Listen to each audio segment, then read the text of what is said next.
Assalamualaikum warahmatullahi wabarakatuh. Selamat siang semuanya. Selamat siang pada Pak Asep selaku dosen pengampu mata kuliah Bahasa Indonesia pada siang hari ini. Dan selamat siang pada teman-teman yang menyaksikan video ini. Di sini saya selaku perwakilan kelompok 13 dan moderator izin membawakan materi presentasi yang akan kami paparkan dari diskusi kami sebelumnya dengan judul mengenali dan membedah unsur tulisan ilmiah. Sebelum masuk ke materi, tolong slide selanjutnya. Saya akan memperkenalkan anggota kelompok kami, yaitu anggota kelompok 13. Nah, yang pertama di anggota kelompok 13, yang pertama ada Maulana Dwi Rizky, kemudian ada saya Muhammad Ilham, kemudian ada Putri Zakia Kamila, kemudian ada Safira Irawati, Putri. Kemudian kami akan masuk materi pertama, yaitu struktur argumen dalam karya tulis ilmiah, yaitu klaim dan waran dulu terlebih dahulu. Itu akan dijelaskan oleh Putri Zakia. Kepada Putri Zakia, saya persilahkan. Baik, terima kasih moderator untuk kesempatannya. Untuk materi yang pertama adalah struktur argumen klaim. Nah, apa itu klaim? Klaim adalah pernyataan utama atau kesimpulan inti yang penulis itu ingin membacanya percayai dan juga ingin dibahas lebih lanjut dan dibuktikan lebih lanjut di outline. Nah, di artikel buzzer di masa pandemi COVID-19, itu dianalisis wacana kritis kicauan buzzer di Twitter, klaim itu ada pada kalimat utama di bagian penutup, yang dimana kalimat itu berbunyi, buzzer dalam kajian ini diposisikan sebagai key opinion leader yang mampu melakukan polarisasi informasi terkait pandemi COVID-19. Nah, selanjutnya ada beberapa alasan mengapa kalimat itu dapat dikategorikan sebagai klaim dari artikel. Alasan yang pertama yaitu pernyataan ini adalah inti dari temuan dan juga posisi penulis yang dapat dianalisis dan dilihat dari keseluruhan isi artikel. Nah, lalu alasan yang kedua adalah klaim ini adalah hasil dari analisis data yang dapat dilihat pada bagian hasil dan pembahasan. Dan alasan yang terakhir yaitu adalah klaim ini menjawab seluruh pertanyaan riset yang penulis ajukan di bagian pendahuluan. Boleh di next slide.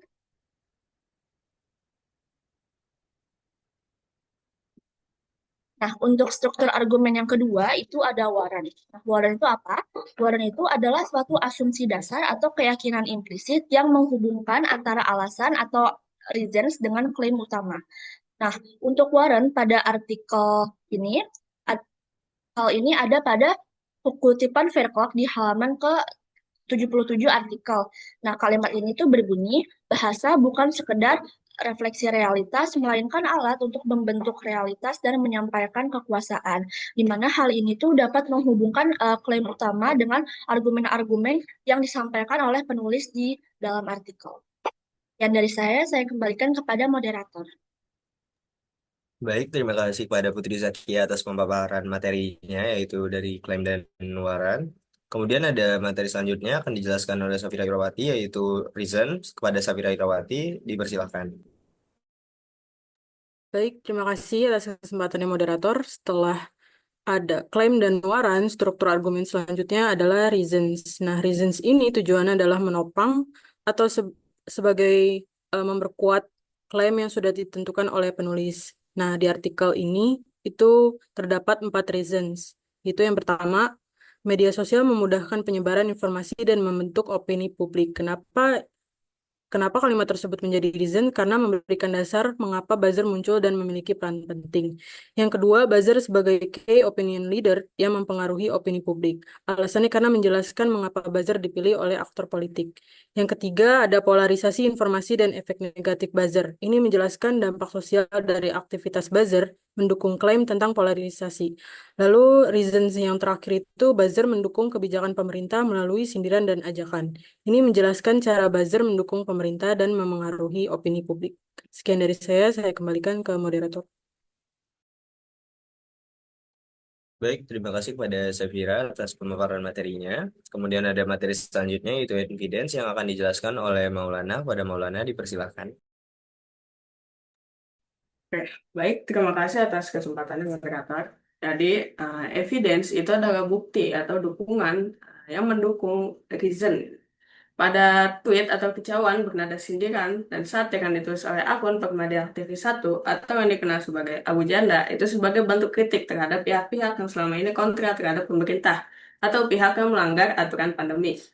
Jadi satir dan atau ajakan itu dilakukan untuk mendukung hal yang sama dengan buzzer tersebut.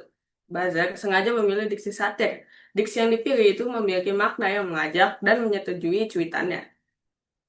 Lalu pandemi direpresentasikan bukan sebagai hasil ketidakmampuan, melainkan hanya sebagai musibah semata. Pemerintah nggak pernah disalahkan dalam setiap tweet dia. Lalu rekonstruksi pandemi yang dikicaukan oleh buzzer ini memperjelas bahwa pemerintah tidak boleh disalahkan. Justru orang-orang yang melanggar aturan seperti Habib Rizik atau FPI itu yang harusnya disalahkan.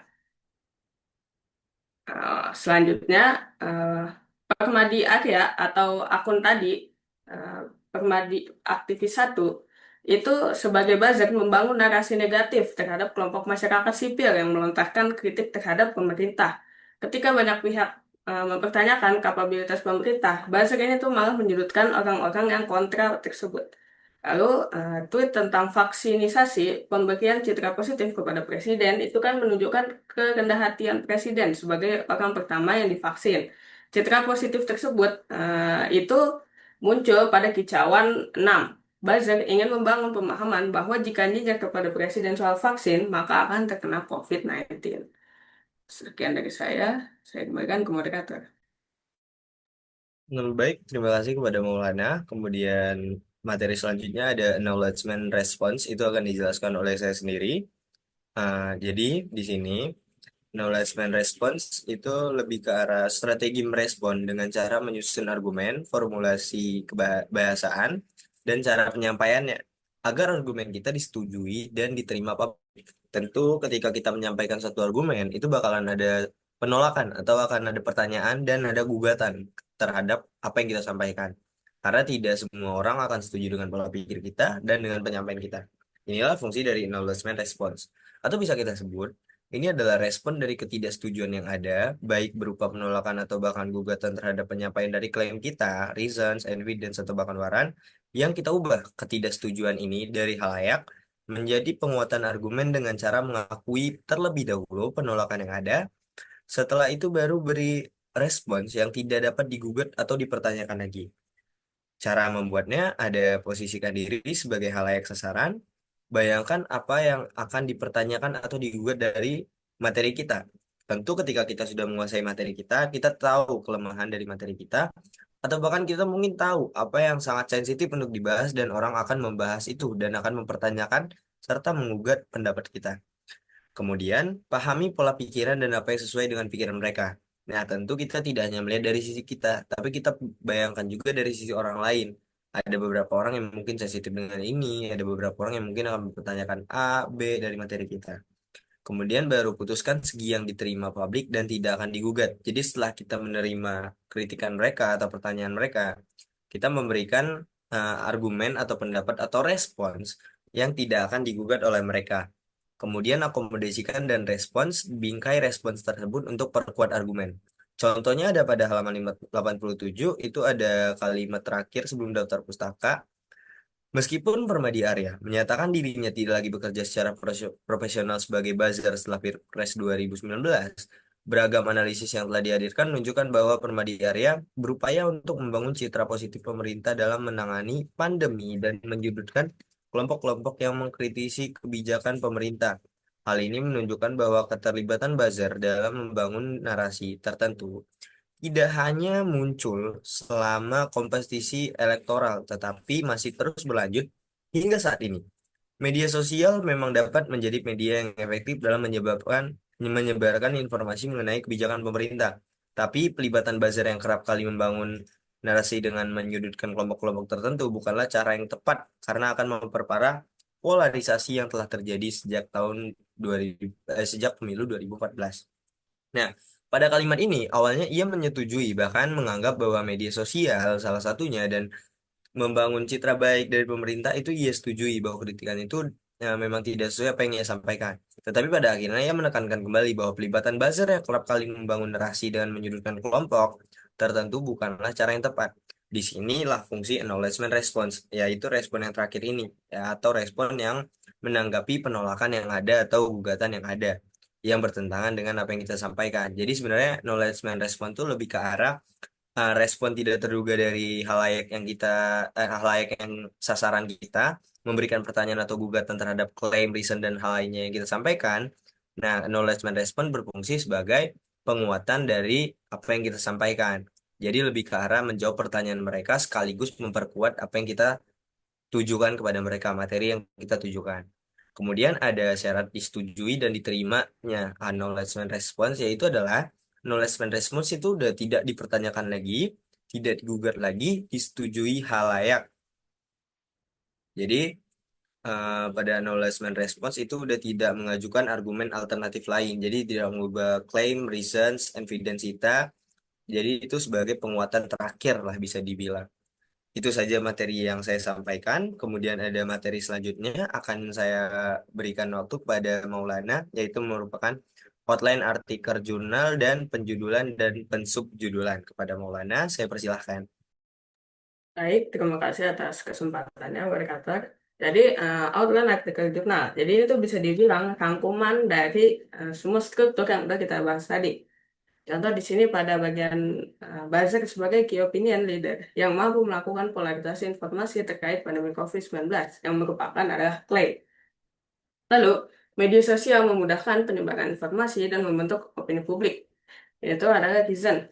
Lalu ada dua evidence pendukungnya, seperti Prima di Arya sebagai buzzer membangun narasi negatif terhadap kelompok masyarakat sipil yang mengkritik pemerintah.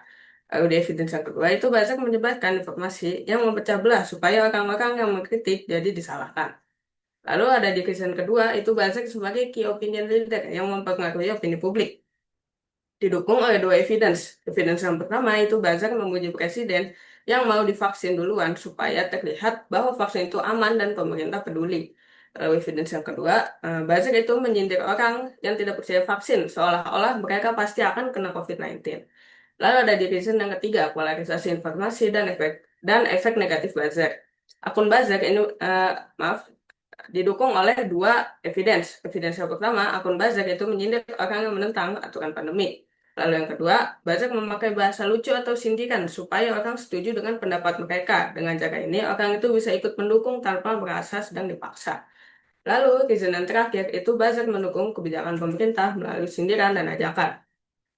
Didukung oleh dua evidence. Evidence yang pertama, buzzer itu membuat pemerintah selalu digambarkan baik dan tidak pernah disalahkan. Lalu yang kedua, buzzer itu menyalahkan orang yang melanggar aturan, bukan pemerintah. Mereka ingin percaya bahwa kesalahan ada di masyarakat, bukan di pemimpin. Selanjutnya itu ada penjudulan dan pensubjudulan. Apa itu judul? Nah, judul itu adalah kumpulan kata yang digunakan untuk memberi nama pada suatu karya, seperti buku, artikel, atau tulisan ilmiah. Judul ini membantu para pembaca untuk mengetahui isi utama dari karya tersebut. Contohnya ini dalam artikel yang tadi kita bahas, itu judulnya Buzzer di Masa Pandemi COVID-19, Studi Analisis Wacana Krisis Kicauan, Buzzer di Twitter. Judul ini kan langsung menunjukkan bahwa isi tulisan membahas tentang peran buzzer di media sosial selama masa pandemi, khususnya lewat analisis kicauan di Twitter. Lalu, apa itu subjudul? Subjudul adalah bagian tambahan dari judul utama yang memberi penjelasan lebih spesifik tentang topik yang akan dibahas. Subjudul ini membantu pembaca memahami arah pembahasan secara lebih jelas. Contohnya dalam artikel ini, subjudulnya itu studi kritis tentang peran buzzer dalam membentuk opini publik dan polarisasi di media sosial. Yang menunjukkan bahwa fokus kajian itu tak hanya soal buzzer, tapi juga dampaknya pada opini publik. Sekian materi dari saya kembalikan ke moderator. Baik, terima kasih kepada Maulana atas penyampaian materinya. Kemudian ada materi selanjutnya yaitu struktur skripsi, yaitu pembabakan atau bab dan subbab skripsi yang akan dijelaskan oleh Putri Zakia. Kepada Putri Zakia, saya persilahkan. Baik, terima kasih moderator untuk kesempatannya. Jadi untuk bagian selanjutnya adalah review dari struktur artikel. Nah, bagian pertama itu adalah bagian abstrak. Nah, bagian abstrak itu mencakup rangkuman atau ringkasan dari penelitian yang di dalamnya itu ada latar belakang masalah dan objek studi akun, yaitu Permadi Aktivis 1 dalam artikel ini. Lalu ada metode penelitian yang digunakan, yaitu analisis wacana kritis Fairclough, ada temuan utama dan juga ada implikasi sosial. Lalu bagian selanjutnya ada pendahuluan yang lebih dalam menjelaskan latar belakang dari masalah dan juga signifikansi atau mengapa masalah ini relevan untuk diangkat. Lalu untuk bagian selanjutnya adalah hasil dan pembahasan yang merupakan analisis mendalam dari data-data yang dicari oleh penulis. Nah, di bagian hasil ini ada 5 subbab, ada buzzer sebagai key opinion leader, polarisasi politik, representasi pandemi, narasi PSBB, dan juga dukungan vaksin. Boleh di next slide?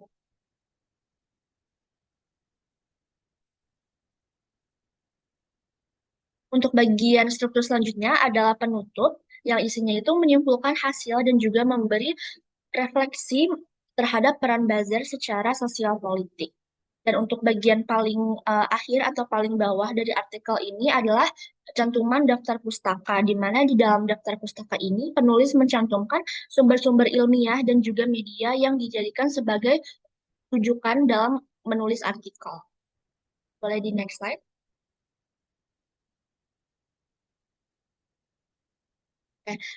Bagian selanjutnya adalah paragraf, kalimat, dan diksi. Nah, paragraf itu adalah suatu kumpulan kalimat yang saling berkaitan untuk menyampaikan satu ide pokok atau gagasan utama. Kalau kalimat itu adalah satuan bahasa terkecil yang mengandung pikiran lengkap atau biasanya itu subjeknya berupa SPOK. Lalu yang terakhir adalah diksi. Diksi itu adalah pilihan kata yang tepat dan juga sesuai dalam mengungkapkan suatu maksud dari penulis. Boleh di next slide. Nah, ini adalah review dari tiap bagian dari artikel tersebut lebih lanjut. Nah, bagian pertama adalah review paragraf. Nah, untuk paragraf dalam artikel ini, karakteristiknya itu bersifat paragraf ini tuh expository analitis, di mana setiap paragraf itu dibangun untuk memaparkan data, menjelaskan teori, atau menganalisis teks, di mana teks dalam konteks artikel ini tuh tawar atau data yang digunakan penulis dari akun yang dijadikan objek studi. Nah, untuk contohnya itu ada di halaman artikel 81 sampai 82, di mana kalimat ini berbunyi, Cicawan menggunakan jenis kalimat aktif dengan subjek kita dan juga predikat yang menggunakan adjektiva jengkel. Boleh di next slide?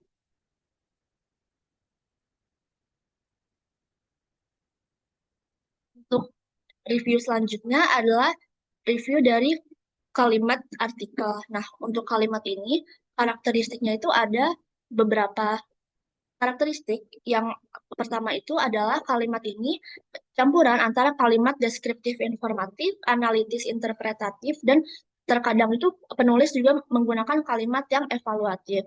Nah, yang kedua yaitu kalimat ini bersifat panjang, dan panjangnya ini variatif, dan seringkali juga kalimat ini tuh bersifat kompleks.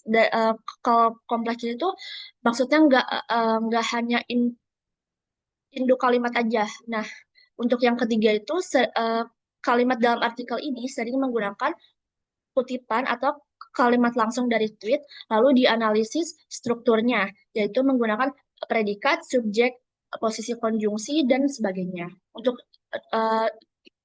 contoh kalimatnya sendiri, itu ada di artikel ini yang berbunyi, kalimat nyinyirin presiden soal vaksin, sekarang dia positif, menunjukkan kalimat sebab akibat dari sikap menggunakan vaksin. Boleh di next slide? Nah, yang terakhir itu ada review bagian diksi. Nah, untuk karakteristiknya ada dua. Yang pertama itu berciri kritis dan juga teknis, di mana maksudnya itu menggunakan istilah seperti representasi, negasi, konjungsi temporal, pola kausalitas, dan juga amplifikasi pesan. Untuk karakteristik yang kedua, itu bahasa diksinya itu objektif akademik. Namun saat menganalisis tweet, penulis ini mengadopsi diksi yang lebih populer atau atau informal agar pembaca ini dapat lebih memahami uh, maksud yang ingin disampaikan oleh penulis. Nah, untuk contohnya sendiri itu adalah salah satu diksi di bawah ini yang berbunyi, frasa azab instan menunjukkan penegasan dari akibat yang ditimbulkan dari melakukan nyinyiran. Nah, untuk analisisnya itu penulis mengungkapkan efek retoris dan juga diksi religius yang digunakan secara ideologis di dalam tweet. Yang dari saya kembalikan kepada moderator. Baik, terima kasih kepada Saudara Putri Zakia atas pemaparannya. Kemudian materi selanjutnya, kutipan, parafrase, dan paragraf acuan dalam artikel jurnal, serta tata tulis dan daftar baca akan dijelaskan oleh Safira Itawati. Pada Safira, saya persilahkan. Baik, terima kasih atas kesempatannya, moderator. Lalu yang selanjutnya ada kutipan. Nah, kutipan ini apa sih? Kutipan ini maksudnya pengambilan langsung isi atau pendapat dari sumber lain, baik berupa kalimat, frasa, atau ide yang disertai dengan penyebutan sumber aslinya. Eh, nah, kutipan ini tuh dibagi menjadi dua, yaitu berupa kutipan langsung menggunakan kata-kata asli sumber atau kutipan tidak langsung atau di parafrase. Nah, ini contohnya di artikel ada di halaman 78. Ini menggunakan kutipan langsung, jadi mengutip Katz pada Syahputra tahun 2017. Konsep buzzer juga hampir sama dengan opinion leader yang mengacu pada teori two-step flow communication yang menjelaskan persebaran informasi melalui dua tahap. Eh, Selanjutnya ada paragraf acuan, yakni paragraf ringkasan atau uraian, berdasarkan sumber-sumber yang dikutip atau diparafrase. Ini tujuannya untuk mengumpulkan informasi dari berbagai sumber untuk mendukung argumen, menyajikan informasi relevan dan kredibel. Contohnya, berdasarkan hal ini, menurut Clapper dalam Friedman dan Sears tahun 1965, terpaan selektif merupakan faktor penting dalam menentukan efektivitas komunikasi massa. Boleh tolong di next?